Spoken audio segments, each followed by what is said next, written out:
बिस्मिल्लाहिर्रहमानिर्रहीम। अस्सलामु अलैकुम। All India Muslim Majlis Mushawarat, all India Muslim personal law board, Jamaat Islami Hind, Jamaat Ulama Hind, जमात अहले हदीस, जमात इस्लामी शिया, दावत इस्लामी, अहले सुन्नत वल जमात, तबलीगी जमात, खोजा जमात, शिया जमात के जिम्मेदारों से इस्माइल बाटलीवाला की गुजारिश। मोहतरम, अपने कौम के रहनुमा हो, कायद हो, लीडर हो, रास्ता देने का काम आपका दायित्व है। इसलिए आप लोग से गुजारिश है कि एनआरसी मसौदे को पूरा पढ़ें और अपना सुझाव हमारे व्हाट्सएप नंबर पर देने की कोशिश करें। मोहतरम, जिस एनआरसी मसौदे की बात आपसे करना चाहता हूं, वो मसौदा आपके प्रदेश के सभी एमपी को, आपके मुख्यमंत्री को और आपके गवर्नर को पोस्ट के जरिए भेजा गया है। मोहतरम, आप लोग के सामने ये बात रखना चाहता हूं कि नागरिकता के लिहाज से माने तो भारत के सभी नागरिक की नागरिकता सबके घेरे में आती है, क्योंकि किसी के पास कोई राष्ट्रीय पहचान पत्र नहीं है। इसलिए बहुत आसान है किसी को भी घुसपैठिया कह देना। इसी कारण जब जो चाहता है किसी को भी घुसपैठिया कह जाता है और उस पर कोई कानूनी पकड़ नहीं हो पाती है। अगर कोई कानूनी पकड़ में लाने की कोशिश करेगा तो उसके पहले कानूनी तौर पर खुद को साबित करना होगा कि वो घुसपैठिया नहीं है। एनआरसी कार्ड नहीं होने के कारण कोई भी खड़ा होकर किसी भी मुसलमान को पाकिस्तानी या बांग्लादेशी कह के अपमानित करते रहता है और समाज में बदनाम करता रहता है और मुसलमान बर्दाश्त करता रहता है, क्योंकि उसके पास नागरिकता का पहचान पत्र नहीं है। अगर नागरिकता का पहचान पत्र बन जाए तो किसी को हिम्मत नहीं होगी कि वो किसी को पाकिस्तानी या बांग्लादेशी कह सके, और अगर कोई कह भी जाता है तो देशद्रोह का अपराध माना जाएगा और उसको सजा भुगतना होगा। घुसपैठिया कहने वाले पर केस तो अभी भी हो सकता है, मगर उसके पहले खुद को नागरिक साबित करना होगा, और नागरिकता साबित करने के लिए हमारी सरकार ने कोई गाइडलाइन नहीं दिया है। इसलिए ये बड़ा उलझा हुआ काम है। मोहतरम, रही बात लोगों के डॉक्यूमेंट की, तो अपने गृह मंत्री अमित शाह जी ने को कहते हुए सुना होगा कि Aadhaar card, PAN card, ration card, voter card वगैरह पासपोर्ट राष्ट्रीय पहचान पत्र की श्रेणी में नहीं आता है। अमित शाह जी का कहना बिल्कुल सही है। ये सभी सपोर्टिंग डॉक्यूमेंट है, क्योंकि ये सभी डॉक्यूमेंट लोगों के अलग अलग मकसद हासिल करने के लिए बने हैं, और जिस मकसद के लिए ये डॉक्यूमेंट बने हैं वो मकसद सबका पूरा हो रहा है। ये सभी डॉक्यूमेंट नागरिकता साबित करने के मकसद से नहीं बने हैं, इसलिए इनके जरिए नागरिकता नहीं मिलेगी। नागरिकता के लिए सिर्फ और सिर्फ एनआरसी कार्ड ही नागरिकता के लिए डॉक्यूमेंट होगा।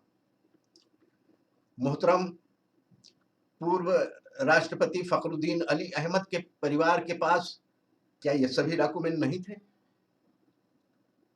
पूर्व मुख्यमंत्री आसाम की सैयदा अनवरा तैमूर के परिवार के पास क्या ये सभी डॉक्यूमेंट नहीं थे? राष्ट्रपति पदक से सम्मानित सैनिक सनाउल्लाह के पास क्या ये सभी डॉक्यूमेंट नहीं थे?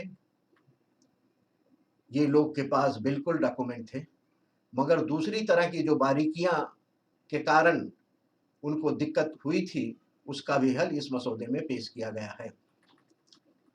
मैं जब 2017 को Assam NRC fact finding report के लिए गया था आसाम, मैंने देखा कि आसाम के लोगों के साथ कुछ भी अच्छा नहीं हो रहा था। उनको हाशिए पर रखकर मनमानी तरीके से एनआरसी प्रक्रिया किया जा रहा था। उनके घर गिराए जा रहे थे, बस्तियां उजाड़ी जा रही थी, बेवजह जेलों में ठूसा जा रहा था। उनके साथ बहुत बुरा हो रहा था। आसाम में जिस तरह अधिकारियों की बुरी व्यवस्था के कारण नागरिक शिकार हो रहे थे, उसे देखते हुए एनआरसी भारतीय नागरिकों को बड़ी मुसीबत की तरह लग रही थी। आसाम में जिस तरह आम नागरिक प्रशासन की बदइंतजामी का शिकार हो रहे थे, उसे देखते हुए भारतीय नागरिकों को एनआरसी बहुत बड़ी मुसीबत की तरह लग रही थी। देश भर में इसके विरोध में आवाजें उठ रही थी और सरकार के सामने बड़ा सवाल खड़ा हो गया था कि देश भर में एनआरसी को कैसे लागू करें। मैं अपनी तरफ से उन बस्तियों में घूमा हूं, जिंदगी भर भी मेरी नजरों से वो मंजर नहीं जाएगा।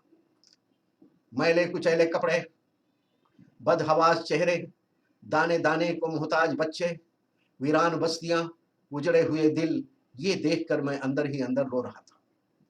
मेरी तरफ से सारे प्रयत्न किए गए, मगर अफसोस कोई फर्क नहीं पड़ रहा था। मैं आसाम में 2 प्रेस कॉन्फ्रेंस किया, एक गुवाहाटी, दूसरा कतपीड़िया में, मगर एक भी न्यूज नहीं बन पाई। फिर मैंने अपने मैसेज के जरिए, वीडियो के जरिए हिंदुस्तान के लीडरों को पुकारना शुरू किया और अपने लीडरों को भी गुहार लगाता रहा। मेरी गुहार में अल्लाह का वास्ता, रसूल का वास्ता देकर बोलता रहा। मैं हाथ जोड़कर गिड़गिड़ाता रहा कि आकर देखिए आसाम में क्या हो रहा है, मगर सारे लोग अनदेखी कर रहे थे। मैं महसूस कर रहा था कि अगर देश भर में इसी तरह एनआरसी लाई जाएगी तो आने वाले वक्त में हिंदुस्तानी मुसलमानों को भी हाशिए पर रखा जाएगा। इसलिए एनआरसी का कोई मसौदा बने जिससे मुसलमानों के साथ साथ सभी प्रताड़ित लोगों का सहारा मिले। हमारे मसौदे की खासियत यह है कि इस मसौदे के लागू होने से एक भी भारतीय पर अन्याय नहीं हो पाएगा। मोहतरम, तुम अपनी कौम के रहनुमा हो, कायद हो, लीडर हो। रास्ता देने का, दिखाने का आपका दायित्व है। इसलिए तुम्हारे पास दूसरा एनआरसी मसौदा होना चाहिए था, क्योंकि सरकार की एनआरसी गलत है तो सही एनआरसी कैसे हो वो आपके पास होनी चाहिए थी।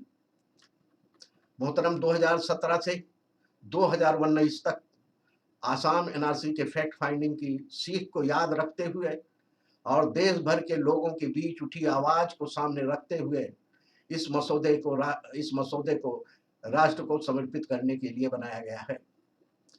एक भारतीय नागरिक होने के नाते हमारा आपका दायित्व बनता है कि हम अपनी सरकार की मदद करें। इसलिए हमने बरसों के अनुभव का इस्तेमाल करके जमीनी स्तर पर महीनों मेहनत करके एनआरसी मसौदे की रूपरेखा तैयार की है। 2019 आते आते देश भर में एनआरसी आंदोलन खड़ा हुआ, मगर रहनुमाई करने वाले लीडर भी वही चिल्लाते रहे कि सरकार गलत कर रही है। मोहतरम, एक वक्त था जब मैं बेबस और बेसहारा था।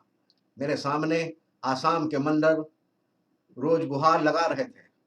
डिटेंशन सेंटर की चीखें रोज रात को नींद हराम कर रही थी, जिसकी वजह से हमने पहल की है। मैं दावा करता हूं कि इस मसौदे के लागू होने से भारत के दसों धर्म, सैकड़ों पंथ और हजारों जातियों में किसी के ऊपर अन्याय नहीं होगा। मुहतरम, अपना सब कुछ कुर्बान करके आज़ादी दिलाने वालों ने 1955 में एनआरसी कानून बनाया था, जो हर नागरिक का मूलभूत अधिकार है। मगर अब तक की सभी सरकारों ने जनता का ये अधिकार नहीं दिया, बल्कि बार बार संशोधन करके एनआरसी को जहरीला बनाते रहे। इस्माइल बाटलीवाला टीम ने आज़ादी के दीवानों के सपनों को हकीकत में बदलने के लिए एनआरसी मसौदे को देश के सामने पेश किया है, जो जहरीले और गंदी राजनीति और डर और खौफ को खत्म करेगा और देश भर में आपसी भाईचारा को बढ़ावा देकर देश की एकता और अखंडता को कायम करेगा। इस्माइल बाटलीवाला टीम ने आसाम की एनआरसी को करीब से देखा और समझा है, और आसाम एनआरसी में लोगों को किन परेशानियों से जूझना पड़ा है अब ये परेशानी देश के दूसरे लोगों को ना झेलना पड़े, इसलिए ये एनआरसी मसौदा तैयार किया गया है। अब आप लोगों को सोचना पड़ेगा कि हम भारत देश के नागरिक हैं, तो हमारे पास राष्ट्रीय पहचान पत्र होना चाहिए। इसलिए इस्माइल बाटलीवाला की निगरानी में उनकी टीम ने राष्ट्रीय पहचान पत्र का मसौदा बनाया है। भारतीय नागरिकों की समझ में आ सके, इसे ध्यान में रखते हुए आसान सरल एनआरसी मसौदे को बनाया गया है। नागरिकों को नागरिकता साबित करने के लिए किसी को कहीं भी भाग दौड़ नहीं करनी पड़ेगी और ना ही सरकार की अधिक आर्थिक बोझ होगा और किसी भी नागरिक का एक भी रुपया नागरिकता साबित करने में खर्च नहीं होगा और काफी हद तक भ्रष्टाचार भी नहीं होगा। मोहतरम, ये बताना चाहता हूं कि एनआरसी और एनपीआर के खिलाफ आंदोलन करके और अदालत में जाकर टाइम पास जरूर किया जा सकता है, मगर एनआरसी और एनपीआर लागू होकर रहेगा और अगर एनपीआर के चोर दरवाजे से एनआरसी लाया गया तो वो बहुत खतरनाक होगा। इसलिए एनआरसी और एनपीआर दोनों पर मसौदा लिखा गया है। सरकार आम नागरिक की नागरिकता की पहल पर गौर से विचार तथा मंथन करे। एनआरसी राष्ट्र तथा राष्ट्र के लोगों की पहचान है, इसलिए इस अधिकार को देने की सरकार पहल करे। इस एनआरसी मसौदे में राष्ट्र की एकता, अखंडता, प्रभुता, न्याय और समानता की गरिमा को और भी ज्यादा मजबूत करने की कोशिश की गई है।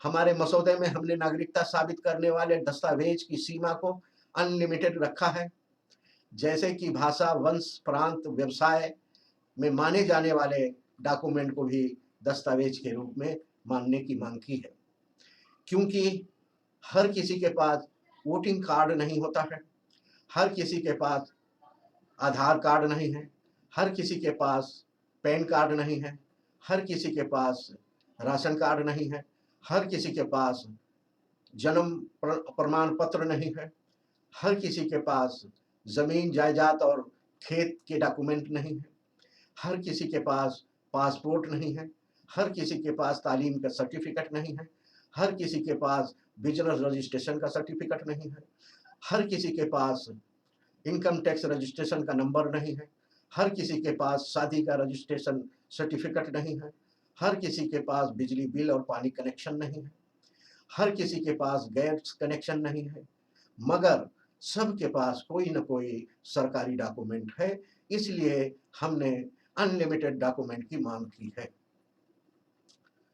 जिनके दस्तावेज बाढ़, भूकंप आदि में बर्बाद हो गए हैं या दंगा, चोरी, आगजनी जैसे में बर्बाद हो गए हैं, इसके लिए, इन मामलों के लिए डॉक्यूमेंट स्टोर रूम खुला करने की भी मांग की है।